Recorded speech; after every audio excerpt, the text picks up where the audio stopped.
დაპირისპირება რუსთავის პირველ საჯარო სკოლაში, რასაც ცხადებს მის მიმართ გაჟღერებულ ბრალდებებზე სკოლის დირექტორი და როგორია პედაგოგების პოზიცია. დეტალები რამდენიმე წუთში ქრონიკაში.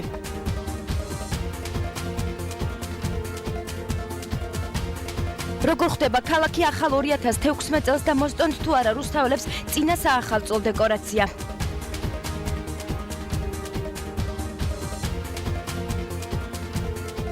რუსთავის საბავშვო ბაგაბაღებში საახალწლო არდადეგები 28 დეკემბერს დაიწყება.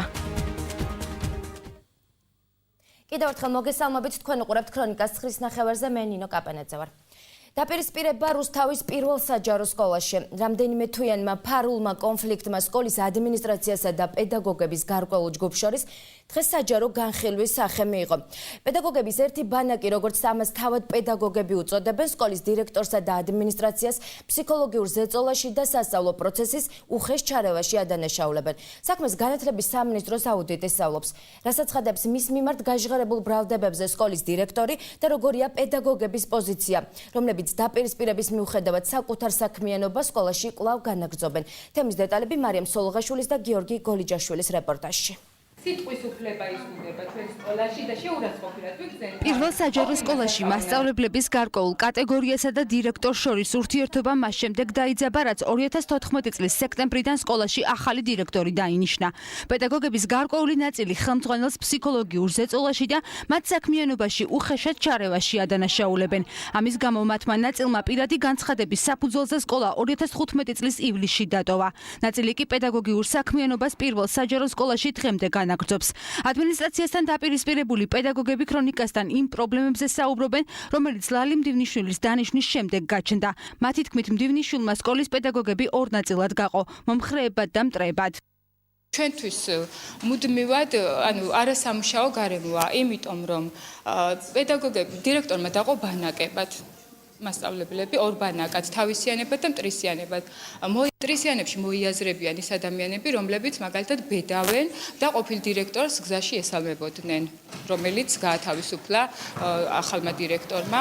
იმედი გქონდა, რომ სამინისტროდან მოვიდოდა ცოტა დროული პასუხი და დროულად განიხილავდნენ ჩვენს პრობლემას და რადგანაც ასე გაჭიანურდა ეს პროცესი, ამან გამოიწვია სკოლაში უფრო მეტი რაღაც დესტაბილიზაცია, ეს გაყოფილი ჯგუფებად გაყოფილია სკოლა. რა თქმა უნდა, ეს აისახება ყოველ სწავლის პროცესზეც, ბავშვებზეც.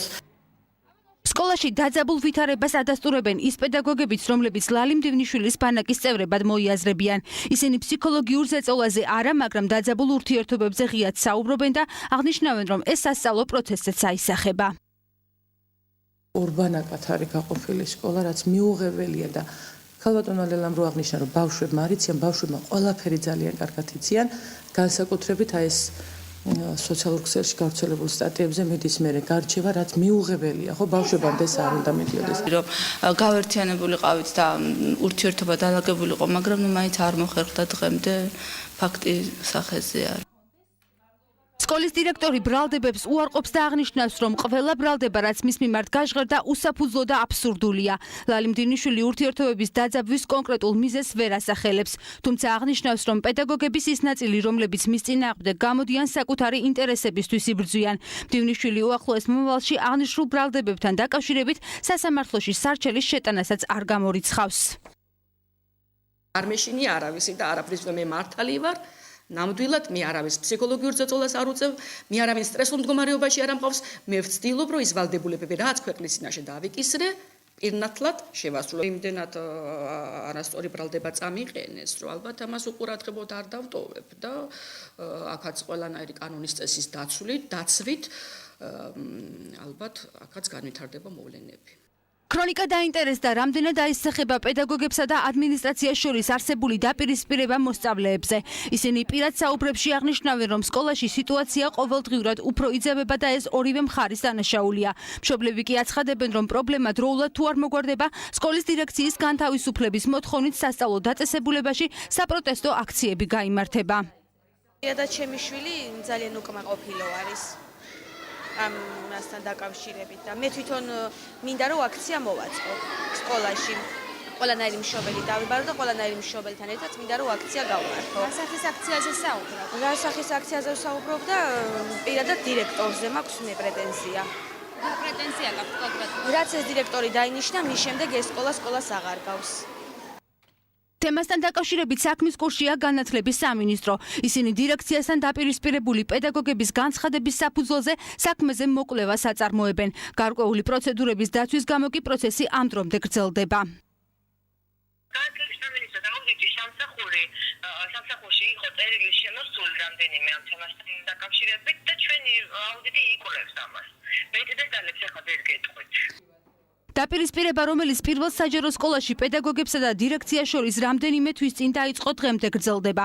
როგორ განვითარდება მოვლენები ორბანაკად გაყოფილ პედაგოგებსა და ადმინისტრაციას შორის, საკითხის ქრონიკა მომავალშიც დაინტერესდება. ახალი წლის დადგომამდე სულ უფრო ნაკლები დრო რჩება. შესაბამისად, ქალაქის მზადება დღესასწაულის დასახვედრად ყოველდღიურად სულ უფრო აქტიურ ფაზაში შედის. საახალწლო განათებები რუსთავის ქუჩებში და ნაძვისხე ქალაქის ცენტრალურ მოედანზე. მოსახლეობის ნაწილს წინა საახალწლო მორთულობა მოსწონს, ნაწილს კი კიდევ უფრო მეტი დეკორაცია, თანხების რაც შეიძლება ნაკლები დანახარჯებით სურს. როგორ ხდება ქალაქი 2016 წელს? თამთაცირამო დეტალებით. მზადება ახალი წლის შესახვედრად ქალაქის ქუჩებში უკვე თვალსაჩინოა. ცენტრალურ გზებზე სადღესასწაულო განათებების მონტაჟი რამდენიმე დღეა აქტიურად მიმდინარეობს. სხვადასხვა ფორმის კონსტრუქციების ნაწილი უკვე დამონტაჟებულია კოსტავასა და შარტავას ქუჩებზე. ქალაქის ცენტრალურ მოედანზე კი საახალწლო ნაძვისხე დამონტაჟდა. არის ფერების დეკორატიული კონსტრუქციები, არის პირამიდის სახის კონსტრუქციები, სოკოს ფორმის კონსტრუქციები და ასე შემდეგ. ეს არის ის ელემენტები, რომლებიც ახალია ქალაქისთვის, რომლებიც მანამდე არ ყოფილა.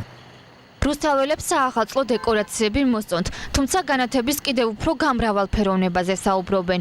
მოქალაქეების ნაწილს წინა საახალწლოდ კიდევ უფრო მეტად განათებული ქალაქი სურს, თუმცა მეორეს მხრივ ფიქრობენ, რომ ამ კუთხით თანხის დახარჯვა ადგილობრივი ბიუჯეტიდან არ ღირს. კიდევ ერთი საკითხი, რომელიც მოქალაქეებმა ჩვენთან საუბარში გააჟღერეს, ეს განათებების გარე უბნებში დამონტაჟებაა. ალბათ უნდა ნაცდებოდეს, ხო, დღესასწაულია მაინც. ეს განათება რაც ყოველწლიურად არის საკმარისია თუ კიდევ უფრო მეტად უნდა ზრუნავდეს ქალაქის არა, მეტად არ უნდა. შაშა რაც იყო, კარგი იყო. თქმა უნდა, უფრო უნდა იყოს განათებული, უფრო ლამაზი. მაგრამ შაშან უკეთესი იყო, ვიდრე შაშან წინ გეტყვით. უფრო მეტად უნდა იყოს ქალაქი განათებული საახალწლო დღეებში. როგორ ფიქრობთ? ჩემი აზრით მე მგონი კი, კარგი იქნება თუ ეს ახლა ზედმეტად ხარჯებთან არ იქნება დაკავშირებული. ცენტრში განათებულია და უფრო გარეუბნებშიც რო იყოს, უკეთესი იქნება. აი ესეთ ადგილებში რომ აი აქეთ ვერ მოდის ხალხი, ბავშვები ვერ მოყავთ და განათონ იქითაც. ქალაქი განათებულია და უკეთესი იქნება თუ შიგნით მიკრორაიონებშიც კარგად გაანათებენ. ისე კარგად მუშაობენ.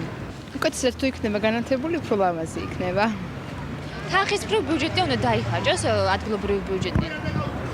არა, გონი არა.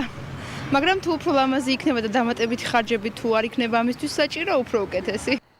ქალაქის უზრუნველყოფის სამსახურის ხელმძღვანელი ზაზა კუპატაძე ჩვენთან საუბარში ამბობს, რომ იმ თანხის ფარგლებში, რომელიც ქალაქის განათების კუთხით ადგილობრივი ბიუჯეტიდან არის გამოყოფილი, ქალაქის წინა საახალწლოდ განათება მაქსიმალურად ხდება. სიახლეა გარეუბნებთან დაკავშირებით. წელს პირველად სადღესასწაულოდ რამდენიმე გარეუბნის განათებაც მოხდება. ჩვენ შევქმნით ახალი ელემენტები საახალწლო მორთულობისთვის და ეს ელემენტები შევქმნით ჩვენ თვითონ. სერიოზული თანხა დაიზოგა მერის ბიუჯეტიდან აქედან გამომდინარე. ჩვენ გვინდოდა და რა თქმა უნდა ძალიან დიდი სურვილი გვაქვს რომ პერიფერიებში მაქსიმალურად გავიდეთ და პერიფერიებიც მაქსიმალურად მოირთოს საახალწლოდ და ამას გარკვეულწილად ვახერხებთ კიდევაც. წინა საახალწლო დეკორაციების ჩართვა ქალაქში მომავალი კვირიდან მოხდება. ხოლ მარჯვენა სანაპიროს მოსახლეობას წყალმომარაგება რამდენიმე საათით შეეზღუდება. მარჯვენა სანაპიროს რამდენიმე ქუჩაზე კომპანია რუსთავის წყალის მიერ ავარიულ აღდგენითი სამუშაოების წარმოების მიზნით. ხვალ 18 დეკემბერს 10-დან 18 საათამდე წყალმომარაგება შეუწყდება მარჯვენა სანაპიროს ეგრეთ წოდებული ახალი რუსთავის დასახლების ქუჩებს, მიკრორაიონებს და ჩიხებს. ახლა კი დღის სხვა მთავარი თემები. რუსთავის საბავშვო ბაგაბაღებში საახალწლო არდადეგები 28 დეკემბერს დაიწყება. სახელმწიფო პროცესი კი ქალაქის ქალაქის ბაგაბაღების გაერთიანების გადაწყვეტილებით 10 იანვარს აღდგება. აღსანიშნავია, რომ იანვრის თვეში მშობლებს პატარების ბაღში სიარული ნებაყოფლობით შეეძლებათ და გაცდენილი დღეების საპატიოდ ჩაეთვლებათ. საკონსტიტუციო საბჭომ გადაწყვიტა, რომ საბავშვო ბაღებში არდაგები განისაზღვროს 28 დეკემბრიდან 10 იანვრის ჩათვლით. ეს ჩვენი მეთოდური სამსახურის ნაწილია. მშობლებს საშუალება ექნებათ ბავშვები გაიყვანონ ქალაქგარეთ და ასვენონ. მართლმადიდებელი ეკლესია დღეს ბარბარობის ბრწყინვალე დღესასწაულს აღნიშნავს. დღესასწაულთან დაკავშირებით სადღესასწაულო წირვა-ლოცვა ყველა მოქმედ ტაძარში აღევლინა. წმინდა ბარბარის ნაწილები კიევში წმინდა ვლადიმერის სახელობის საკათედრო ტაძარშია დასვენებული. მას ბავშვების მფარველად მიიჩნევენ. დღეს განსაკუთრებული დღეა, დღეს სათნო დღე არის, დღეს ყველა ბარბარეს უნდა მიულოცოთ ეს ბრწყინვალე დღესასწაული და ისე როგორც არასდროს დღეს გვჭირდება მეოხება წმინდა ქალწულმოწამე ბარბარესი, ასე რომ ყველას გილოცავთ, ჩვენ ქალაქს მიულოცოთ, სრულიად საქართველოს და მსოფლიო მართლმადიდებლობას მიულოცოთ ეს ბრწყინვალე დღესასწაული. ქვემო ქართლის გუბერნატორის ინიციატივით და მერიის ინფრასტრუქტურის სამსახურის მხარდაჭერით რუსთავის უახლოეს მომავალში ახალი სპორტული მოედანი შეემატება. ღია ტიპის სავარჯიშო სივრცე კლდიაშვილის სკვერის მიმდებარე ტერიტორიაზე ეწყობა. რა დატვირთვა ექნება ახალ სავარჯიშო მოედანს და რას ფიქრობენ აღნიშნულთან დაკავშირებით რიგითი რუსთაველები. ნახეთ ჩვენ სიუჟეტში. ქუჩის სპორტის განვითარების მიზნით კლდიაშვილის სკვერის მიმდებარე ღია ტიპის სავარჯიშო მოედნის მოწყობა მიმდინარეობს. ამ ეტაპზე უკვე დამონტაჟებულია მაყურებელთა ტრიბუნები, 7 სხვადასხვა სახეობის ტრენაჟორი და სავარჯიშო ძელი. პროექტი ასევე ითვალისწინებს საჭიდაო მოედნისა და გარე განათებების მონტაჟს, რათა მსურველებმა ვარჯიში დღის ნებისმიერ მონაკვეთში შეძლონ. პროექტის ინიციატორი ქვემო ქართლის გუბერნატორია, სამუშაოებს კი მერიის ინფრასტრუქტურის სამსახური ასრულებს. ორიენტირი იქნება იმაზე, რომ თლიანად მთელი ქალაქი. რუსთავი ისეც არის ჯანსაღი ცხოვრების წესით ცხოვრები ქალაქი და უფრო მეტად დავიწყოთ, უფრო მეტად დავიხვეწოთ და უფრო მეტად მივცეთ ერთმანეთს მაგალითი თუ როგორი უნდა იყვნენ, როგორი ქვეყანა უნდა ვაშენოთ, იმიტომ რომ ჯანსაღი დამდვილად ჭირდება, ჯანსაღი ცხოვრება ჭირდება ჩვენ ქვეყანას. დაიწყო სამუშაოები 28 ოქტომბერს და დასრულდება მიმდინარე წელს. პროექტის პარალელებში არის 8 ტრენაჟორი დაგეგმილი. 8 ტიპის ტრენაჟორი, უпростоრად მაყურებელთათვის ტრიბუნები. გადაწყვეტილებას და მიმდინარე სამუშაოებს დადებითად აფასებს ადგილობრივი მოსახლეობა. მათი განცხადებით, ჯანსაღი ცხოვრების წესის დანერგვისთვის ეს მნიშვნელოვანი და კარგი წამოწყებაა. ვიმედოვნებთ, რომ უფრო და უფრო მეტი სურველი იქნება და უფრო მეტი ვარჯიშებს და რავი, დღესდღეობით 5 მოედანი არის უკვე რუსთავში. ეს სიტორკავთის ჯანსაღ ცხოვრებას არაფერი არ ჯობია. ბევრი შეიძლება გზაზე ადგას, მაგრამ რო დაინახოს ვარჯიშობენ ბავშვები, შეიცვალოს აზრიც, ივარჯიშოს. მე ჯერ კიდევ ვერ მივხვდი რა სახის ვარჯიში შეიძლება ჩაატარო აქ, რო აშენდება, მე შეიძლება მაგის კითხვა რა, რომ მივხვდებით რისთვის არის დანიშნულება რა. კარგია, ახალგაზრდებისთვის ივარჯიშებენ, ჯანსაღ ცხოვრების წესს აჯობია. სპორტული მოედნის მოწყობის ბოლო სამუშაოები ამ დრომდე მიმდინარეობს. ახალგაზრდებს კი, ვისაც ჯანსაღი ცხოვრების წესი ყოველდღიურობა დაქვთ ქცეული, თანამედროვე ტიპის ტრენაჟორებზე ვარჯიში წლის ბოლოდან შეეძლებათ. ქრონიკა პირდაპირ ეთერში ბრუნდება. ევროკავშირის წევრმა ქვეყნებმა საქართველოსთვის უვიზო მიმოსვლას მხარი დაუჭირეს. აღნიშნულ ინფორმაციას ბრიუსელში მყოფი ქართველი ჟურნალისტი ავრცელებს. ჟურნალისტი ირწმუნება, რომ ინფორმაცია გადამოწმებული და დადასტურებული აქვს და შესაბამისად საქართველოს მოქალაქეებისთვის ევროკავშირის ქვეყნებში უვიზო მიმოსვლაზე გადაწყვეტილება მიღებულია. თუმცა არ კონკრეტდება თარიღი, თუ როდის მოხდება აღნიშნულის ოფიციალურად გაცხადება და რა ვადებში შეძლებენ ჩვენი ქვეყნის მოქალაქეები ევროკავშირის ქვეყნებში ვიზის გარეშე ადგილებას. ქრისტინა ასლამაზაშვილი არ ყვევდა რა იცია რიგითმა მოქალაქეებმა ევროკავშირის შესახებ და რას მოუტანს მოსახლეობას გახსნილი საზღვრები. ვიზო მიმოსვლით ისარგებლებს ბიომეტრიული სულ მალე საქართველო იმ ქვეყნების რიცხვს შეუერთდება, რომელთა მოქალაქეებიც ევროკავშირის ქვეყნებში უვიზოდ გადაადგილდებიან. არაოფიციალური ინფორმაციით ევროკავშირის წევრმა ქვეყნებმა საქართველოსთვის უვიზო მიმოსვლას მხარი უკვე დაუჭირეს, თუმცა ამ დრომდე უცნობია, როდის მოხდება აღნიშნული ინფორმაციის ოფიციალურად გაჟღერება, შესაბამისად უცნობია ისიც, როდიდან შეძლებენ საქართველოს მოქალაქეები ევროპაში უვიზოდ ჩასვლას. სახელმწიფო მინისტრი ევროპულ და ევროატლანტიკურ სტრუქტურებში ინტეგრაციის საკითხებში ფიქრობს, რომ ევროსაბჭოში უახლოეს დღეებში გადაწყვეტილებას მიიღებენ. შესაბამის კონვენციებთან მიერთებით პოლიტიკით, რომელიც შეეხება მიგრაციას, თავშესაფრის პოლიტიკას, საჯარო სამსახურს, ანტიკორუფციულ ღონისძიებებს, ამ მიმართულებით განხორციელებული საქმიანობის შემაჯამებელი საბოლოო დოკუმენტი ევროკავშირის მხრიდან იქნება ხვალ. და ჩვენ გვაქვს იმის ძალიან დიდი იმედი, რომ ეს იქნება პოზიტიური. უვიზო რეჟიმი გულისხმობს თავისუფალ გადაადგილებას შენგენის ზონის ტერიტორიაზე, რომელიც მოიცავს ევროკავშირის 22 წევრ ქვეყანას, ევროკავშირის 4 არაწევრ ქვეყანას და შენგენის 4 კანდიდატ ქვეყანას. უვიზო რეჟიმი აღნიშნულ ქვეყნებში მოკლევადიან ვიზიტებს ითვალისწინებს. შენგენის წევრ სახელმწიფოებში გრძელვადიან ვიზიტებს განათლების მიღების, მუშაობის ან სხვა მიზნით უვიზო რეჟიმი არ შეეხება. ჩვენ დავინტერესდით, რა იციან მოქალაქეებმა უვიზო მიმოსვლის შესახებ და რა სარგებელს მოუტანს ქვეყნებში ვიზის გარეშე გადაადგილების შესაძლებლობა. ამ შემთხვევაში მოქალაქეების აზრი ორად იყოფა. რა, თუ დარჩა საქართველოში ვინმე გაიქნება, მაგრამ ნახოთ, მოგვიტანს აგებს აუცილებლად. აი რატომ არის კარგი? ევროპა ჯერ იმიტომ იქნება პატარა გვეშედოს ხალხს. ცოტათი მაინც. მთელი ახალგაზრდობა გავა, იმიტომ რომ საქართველოში არაფრის რესურსი არ არის, რომ თავი ირჩინოს ადამიანი. და ახალგაზრდები ცდილობენ, რომ ყველა წავიდეს ევროპაში. და ეგ იქნება მაგის შედეგი, რომ საქართველოში არ დარჩება ახალგაზრდა. კარგს არაფერს. რატომ? ისედაც დაცელია საქართველოს და დაიცლება რომ სულ გავა მთელი მოსახლეობა. დადებითი არ შეიძლება არაფერი. დადებითი არის ბევრი ნიუანსები, მაგრამ პირველ რიგში და აი ეს არის. სარგებელს როგორ არ მოუტანს ყველანაირად ახლა ყველაფერი ხო უკეთესობისკენ შეიცვლება. აქ წვალებით ამდენი ხარჯებით ცდილობს დიდძალ ფულს იხდის დასწრებად, როცა უფასოდ წავა და ან თუნდაც დასათვალიერებლად, ან თუნდაც სამუშაოდ, ნამდვილად სარგებელი იქნება ხალხისთვის. ევროპაში ვცხოვრობ 20 წელი და ვიცი. აი რა აქვს უარყოფითი მაგალითად. ყველაფერი ქვეყნისთვის, რაც კარგი არსებობს, ყველაფერი უარყოფითი აქვს ევროგაერთიანებას. განათლება იქნება ხელმისაწვდომი უფრო მეტად. ტურიზმი წასვლა-მოსვლა გადასარევი იქნება. როგორც ცნობილია, შენგენის ქვეყნებში 90 დღიანი ვადის გადაცილების შემთხვევაში ქვეყნის ტერიტორიაზე ყოფნა ჩაითვლება არალეგალურად და ასეთი პირი დაექვემდებარება საქართველოში დაბრუნებას. ასეთ შემთხვევაში მოქალაქეს შენგენის ტერიტორიაზე შესვლა 5 წლამდე პერიოდით შეეზღუდება.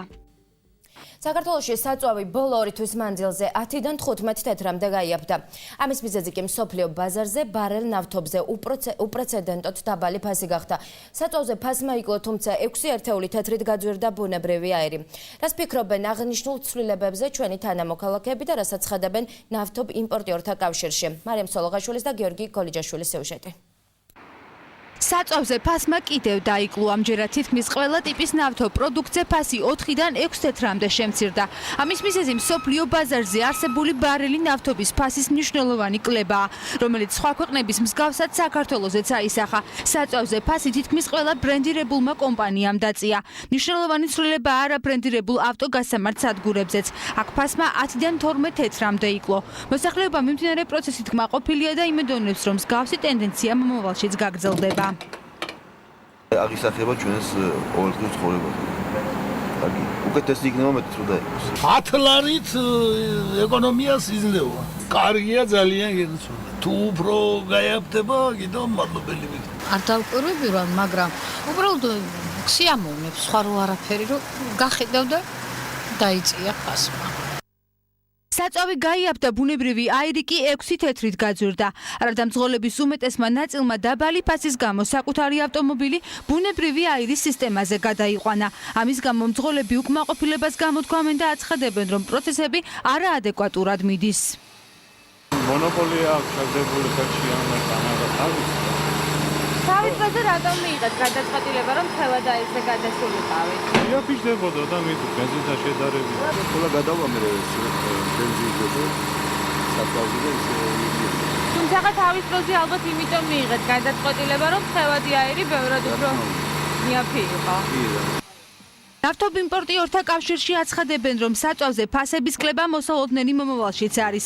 არსებული დაბალი ნიშნული კი ბოლო 7 წლის მანძილზე არ ყოფილა. კავშირის თავმჯდომარე იმ მიზეზებსაც განმარტავს, რამაც ბუნებრივ აირზე ფასის მატება გამოიწვია.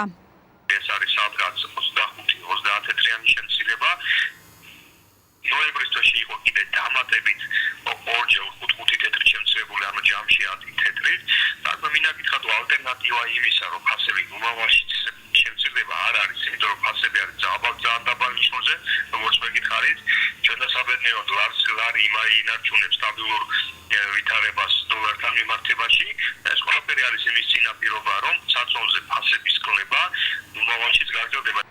საწოლზე ფასის კლებამ ნავთობზე იმპორტის მოთხოვნა გაზარდა. იმპორტიორებისთვის ხელსაყრელ პერიოდში კი გაზრდილი მოთხოვნის გამო შესაძლოა გარკვეულ ქვეყნებში საწოვის იმპორტზე ლიმიტი დაწესდეს. მშენებლობის სანებართვო მოწმობისა და გარე რეკლამის სანებართვო მოწმობის გაცემის წესი იცვლება. საკრებულოს წევრებმა მშენებლობის სანებართვო მოწმობის, როგორც მკაცრი აღრიცხვის ფორმისა და ამ ფორმის გამოყენებისა და აღრიცხვა ანგარიშების წესს უყარეს კენჭი და შესაბამისი წესით დაამტკიცეს.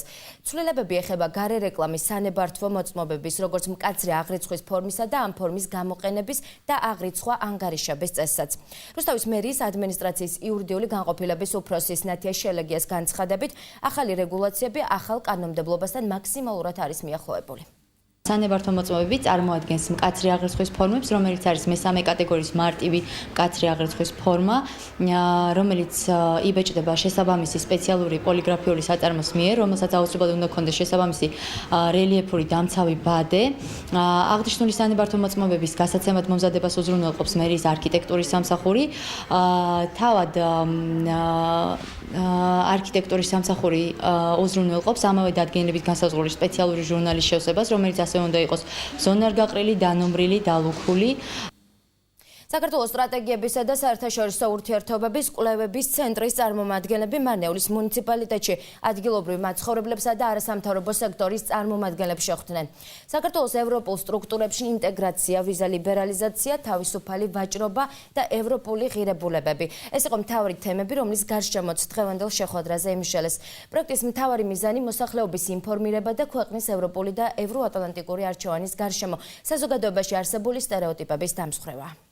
სხვადასხვა თემებზე, რომელიც მნიშვნელოვანია მოსახლეობისთვის, იმისთვის, რომ უკეთესად გაიცნონ ქვეყანა, სახელმწიფო, მისი ფუნქციები, ასევე საგარეო პოლიტიკა და განსაკუთრებით ევროპული ინტეგრაციის პროცესი. დღეს ძალიან მნიშვნელოვანია იმის ცოდნა თუ რა არის ასოცირების შეთანხმება ევროკავშირთან, რას გვაძლევს, რას ნიშნავს ვიზა ლიბერალიზაცია. ახლა კი უცხოეთ სიახლეებს გაგაცნობთ. რუსეთის პრეზიდენტის განცხადებით სულ 24-ის ჩამოგდებით ანკარამ მტრული აქტი განახორციელა. როგორც პუტინმა აღნიშნა, რუსეთი ის ქვეყანა არ არის, რომელიც ამ ინციდენტის შემდეგ რეგიონს დატოვებდა. მისი თქმით, თურქული ავიაციის ქმედებების შემდეგ რუსეთმა სირიაში სამხედრო პოტენციალი გაზარდა და საზენიტო სარაკეტო სისტემა განალაგა. მისი თქმით, ამ გადაწყვეტილებამდე თურქული თვითმფრინავები სირიის საჰაერო სივრცეს მუდმივად არღვევდნენ. ახლაც იფრინონ დასძინა პუტინმა. ნიდერლანდებში ლტოლვილთა ბანაკის მშენებლობის გასაპროტესტებლად აქცია გაიმართა. სამართალდამცველებმა აქციის მონაწილეები დაარბიეს, დაკავებულია რამდენიმე აქტივისტი. ადგილობრივების პროტესტი ხელისუფლების იმ გადაწყვეტილებამ გამოიწვია, რომლის თანახმად ქალაქ გერდელ-მალსელში 1500 ლტოლვილისთვის განკუთვნილი ცენტრი აშენდება. მოლაპარაკებები აღნიშნულ საკითხზე საქალაქო საბჭოში მიმდინარეობდა, რა დროსაც მომიტინგეებმა შენობაში შეჭრა სცადეს. საპროტესტო აქციაში 2000-მა ადამიანმა მიიღო მონაწილეობა. მათ დამცავებს ბოთლები დაუშინეს. ლოს-ანჯელესის აუქციონზე პრინცესა დაიანა საქორწინო ტორტის ნაჭერი იყიდება. ონლაინ ვაჭრობა დღეს იწყება. 34 წლის წინ გამომცხვარი ტორტის ნაჭრის საწყისი ფასი $1100. ის იმავე ყუთშია შეფუთული, რომლითაც ტორტი პრინცესა დაიანას და პრინც ჩარლზ 1991 წლის 29 ივლისს მიართვეს. სამეფო მიღებას მაშინ 100 ადამიანი ესწრებოდა. მეორე ლოტი, რომელიც აუქციონზე გაიყიდება, ჯონ კენედის კუთვნილი მუხის სარწეველა სკამია. მისი საწყისი ფასი კი $70,000. დაკვლავ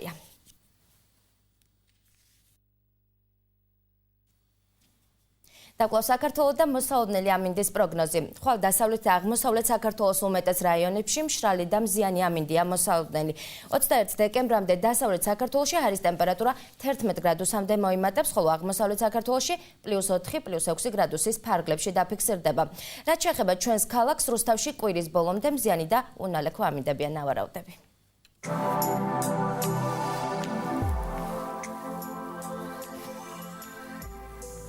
ხვალ წალკაში ნავარაუდებია. დღისით 0, ღამით -8 გრადუსი, თათრიწყაროში ჰაერი დღისით 2 გრადუსამდე გათბება, ღამით -4. თმარიში ტემპერატურა 0 გრადუსი იქნება. დღის განმავლობაში ღამით -10, ბოლნისში დღისით 4, ღამით -3. მარნეულში დღისით 7 გრადუსამდე აიწევს ტემპერატურა, ღამით 2 გრადუსამდე დაეცემა, თბილისში დღისით 6, ღამით -4, რაც შეეხება გარდამას დღისით 6 გრადუსი, სითბო ღამით -4, ჩვენს ქალაქში ასევე დღისით +6, ღამით -4.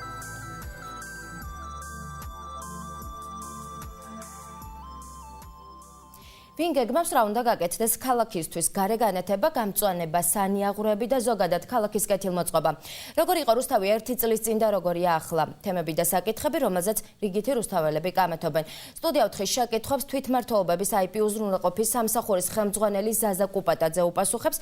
გადაცემა ზუსტად 21 საათსა და 30 წუთზე გავაპირდაპირ ეთერში, ასე რომ დარჩით ჩვენს არხზე. ასეთი იყო დღის მთავარი თემები და ქრონიკა. ცხრის ნახევარზე სტუდიაში ნინო კაპანაძე მუშაობდა. მშვიდობიან ღამის გესურვებთ.